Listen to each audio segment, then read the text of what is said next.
I welcome our Prime Minister Narendra Modi and my ministerial colleague Piyush Goyal. He has just launched or inaugurated the wonderful India Pavilion, India at COP21, which has become a hit yesterday only when it was on track. All the country, all the TV crews world over came here and this was the maximum footfall at this pavilion. So it became hit, and I must congratulate all those who are involved in making this pavilion really best and most attractive, innovative pavilion. What does it showcases? It showcases our commitment. As far as climate change is concerned, our efforts regarding everything, our innovative attitude. Prime Minister upscaled, when he upscaled from 20,000 to 100,000 megawatts, people thought that it would not be possible, but it has become a reality, and it has led to a price revolution also. The new LED initiative, preponing of migration to Euro 6 or Bharat 6 as we say in India, of all the vehicles and fuel, give it up subsidy, a unique program where the firewood burning at 40% families today use firewood, which will not be there in 10-15 years. Every household will get LPG gas. That's a big thing, and it is coming out of from Give It Up program, whereby people are giving up subsidy, and that subsidized cylinder is given to those who don't have the LPG. So electrical vehicles, 30% subsidy, many things have been done, and therefore there is a big thrust on afforestation. We'll be investing nearly $30 billion in next 15 years in afforestation program. That's what our INDC says. And whatever our INDC says, we are implementing it. And therefore we walk the talk. This pavilion also shows our diversity, right from Himalaya to coral to Ladakh to all kinds of geographies. We have 10 coastal states, 10 Himalayan states, 2 desert states, 60 islands where people inhabited, and we are also having 10 jungle states, forests predominantly. So we have tremendous natural variety. 8% of world's biodiversity is in India.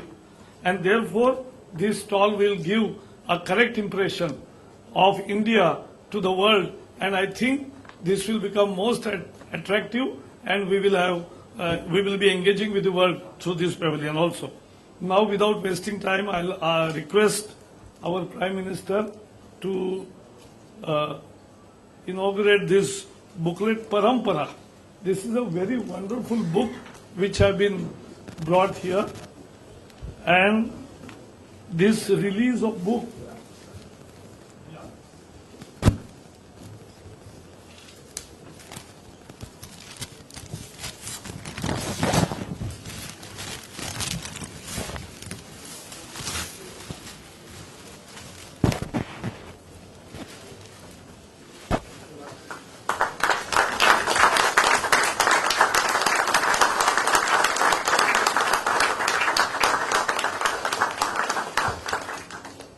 request Prime Minister to inaugurate this. This is Parampara, is a book which gives us the full information of Indian lifestyle, values, ethos of conservation, and that's very important. And I will request him that he will release the book prepared by MNRE department, Investing in a Green Future, the ambitious renewable program.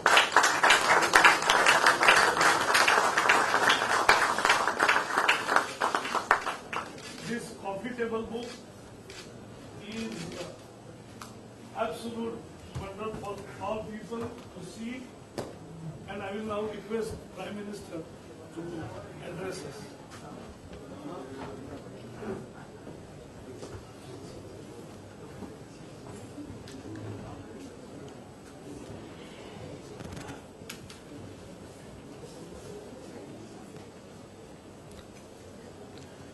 my ministerial colleagues, Sri Prakash Javadekar ji, Sri Piyush Goyal ji, distinguished guests, I am delighted to inaugurate the Indian Pavilion. This is the first day of a historic summit in Paris. We stand here in solidarity with Paris and France and in admiration for the resolve and courage. The entire world, 196 nations, has come together to shape the future of this world and the health of our planet. One can say that Paris to protect planet. This summit is of a great significance to India's future too. This pavilion is a window to our heritage and our progress, our traditions and our technology, our aspirations and our achievements. India's new economic momentum is a subject of international attention and a source of global opportunity. Our progress will not just change the lives of 1/6 of humanity. It will also mean a more successful and prosperous world. Equally, the choices the world makes here will have an impact on our development. Climate change is a major global challenge, but climate change is not of our making. It is the result of a global warming that came from the prosperity and progress of an industrial age powered by fossil fuel. But we in India face its consequences today. We see it in the risk of our farmers, the changes in weather patterns, and the intensity of natural disasters. We are concerned about the rising oceans that will threaten our 7,500 kilometers of coastline and over 1,300 islands. We worry about the retreat of glaciers that feed our rivers and nurture our civilization. That is why the outcome in Paris is so important. That is why we are here. We want the world to act with urgency. We want a comprehensive, equitable, and durable agreement which must lead us to restore the balance between humanity and nature and between what we have inherited and what we will leave behind.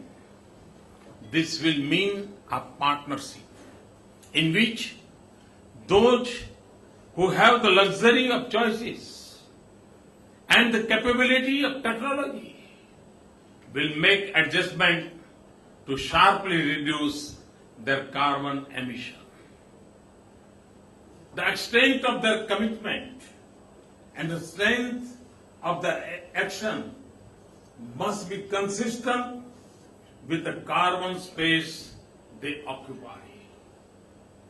And they must leave enough of what is left of our carbon space to let developing countries grow. They should share resources and technology with those who live between want and hope so that we can meet the universal aspiration for clean energy. It will also mean that the developing world will also try to have a lighter carbon footprint on their growth path.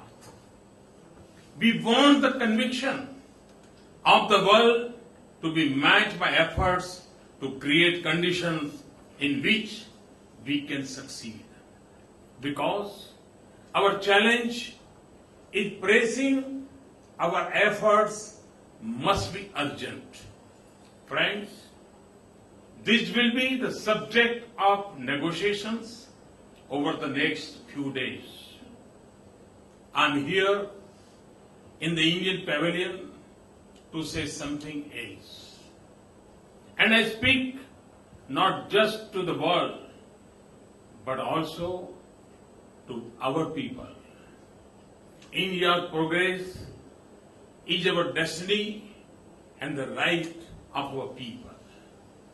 But we are a nation that must also lead in combating climate change. It stems from our obligation to give our people clean air, clean rivers, resilient farms, healthy habitats, and forests rich with life. It comes from our conviction that we must aim not just for higher incomes, but better quality of life. It comes from our commitment to the world. Above all, it arises from our timeless traditions and beliefs. The choices a people make are shaped by their culture and beliefs. In India, nature has always been treated as mother. Since ancient times, we have seen humanity as a part of nature, not superior to it. The divine has manifested in nature's diverse forms. We have always believed that nature does not exist for human race, but that we can't exist without nature. So, nature is meant to provide and nurture, not to exploit. When nature is in equilibrium, our lives and our world will be in balance. This is what we learn from Kshetrapati Shukta in Rigveda. Kshetrasya pate madhu ana anta murbim dhenari payo asmam duksha madhuhu chutam drutmiva suput amrutasya na patayo mulayantu. This means, O Lord of field, with the sweet waves of Mother Nature's blessings, may you milk our fields like the milk of a cow. With the sweetness of Mother Nature's bounty which falls like a clarified butter, may you shed our grace on us. This is why Atharva Veda calls it a bounden duty that we must protect the earth so that life can be sustained. This is what we see in Gandhiji's life and his advice that the world has enough to everyone's need, but not for anyone's greed. This is what we have tried to capture in the publication Parampara that we have just released. This is why recycling and conservation comes naturally to us, and why we have sacred groves across our nation.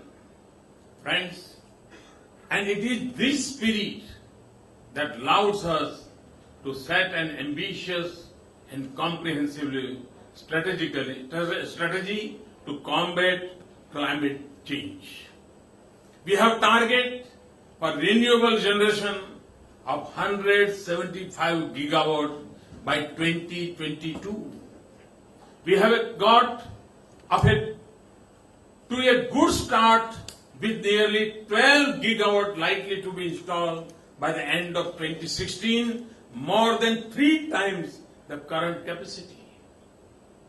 Like cellular phones before, we can use renewable energy to bring power to over 80,000 unconnected villages, quickly and cleanly. By 2030, we will generate 40% of our installed capacity will be based on non-fossil fuel. We will convert waste to energy. We will make our cities smart and sustainable and transform public transportation, including through 50 new metro rail projects. We are investing in supercritical technology in thermal plants. We have imposed tax on coal and reduced subsidies on petroleum products. We are raising fuel standards for automobiles, and we have introduced tax-free bonds for renewable energy. We have a massive program to expand our forest cover to protect our biodiversity. In the past few months, millions of households have switched to LED bulbs, and we have plans to replace diesel by fuel cells to power the thousands of our telecom towers. Our vision of India is a global manufacturing hub, rests on the simple principle of a zero defect, zero effect production that is perfect and leaves no footprint on environment. Our mission of more crop per drop will not only improve the lives of farmers, but will also reduce the pressure on a scarce resources. And research and innovation in clean energy is a high priority.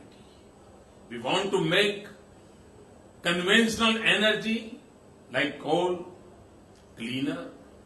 We will make renewable energy cheaper and convenient to install even in our homes.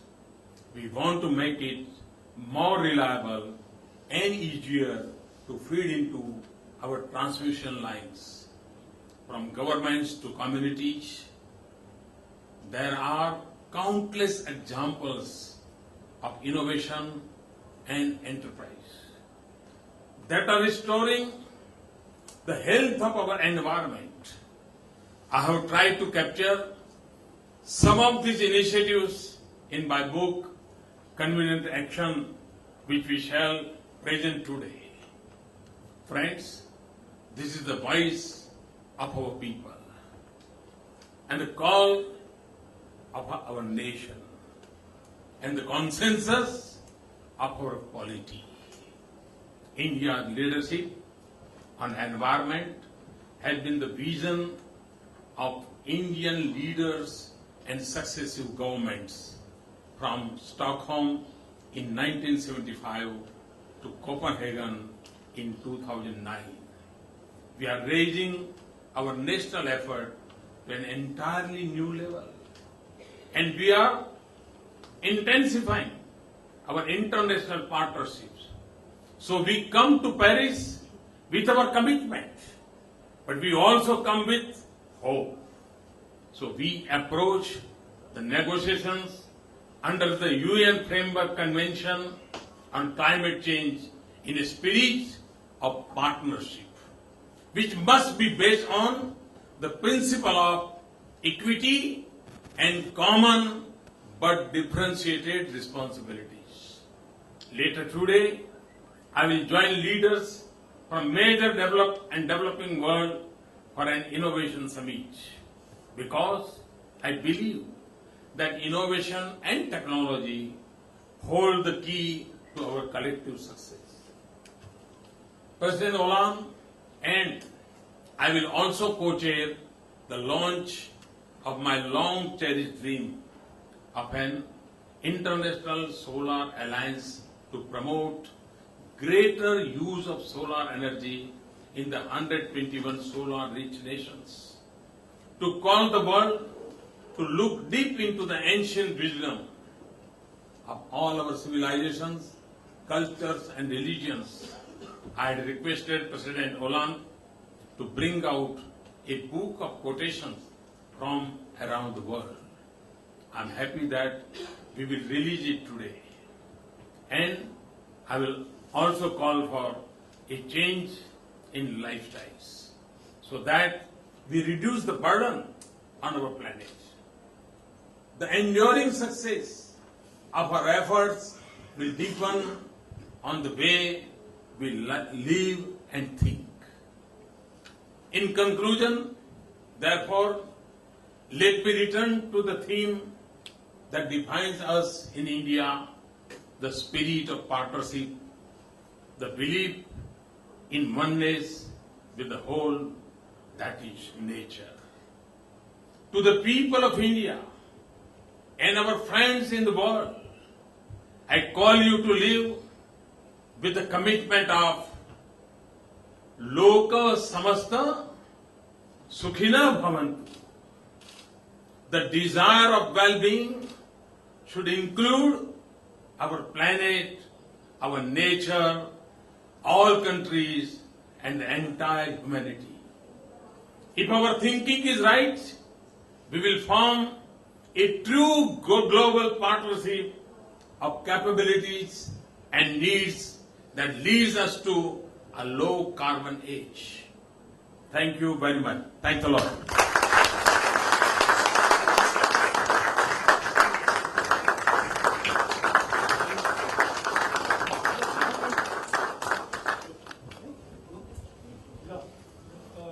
I recognize presence of all our foreign people coming from many countries, industry capitals, media, and all officials. Thank you. Thank you all.